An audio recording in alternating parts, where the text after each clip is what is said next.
गुरु आज्ञा वेद बाना रख महिमा। शुण ए वचनटी कहुअछि हरि। विश्व विश्वमय कले दैतारी।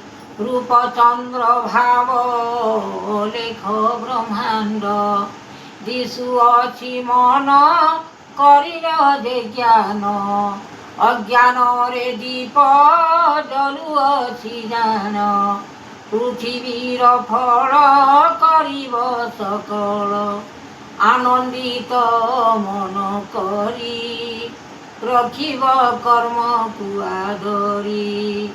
ए कर्म दिवाकर ज्ञान लागिछि जीव ए परम।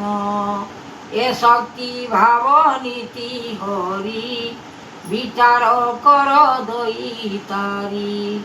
गोविंद चरण मुक्ति भजिब आनंद रे सृष्टि। करुणा केशव महिमा करिब प्रभु ए जातना। ए देव जात जे मोहिनी ए रूप गुरु आज्ञा घेनी। सकल आरत जे जुग लागिछि अवतार फल। शुण हे विचारण गुण लागिछि प्रभु निरंजन। ए पाद पद्म जे विनाशी जगत देव महाज्योति। कृष्ण चरणे भागवत ज्ञान चरणे देवदात। लागिछि अलेख जे ज्योति ब्रह्मांड अटे बड़ शक्ति। ए निराकार निवेदन आदिरु जात कले जान। सकल विचारण कले आदिरु मूल जात देले। गोविंद ध्यान रे मुक्ति आनिले गुरु ब्रह्म ज्योति। ए निराकार निवेदन आदिरु करिले समान। विचार करुछन्ति सृष्टि लागिछि मनर उत्पत्ति। ए ज्ञान देव देवारता रखिबे प्रभु देव एका।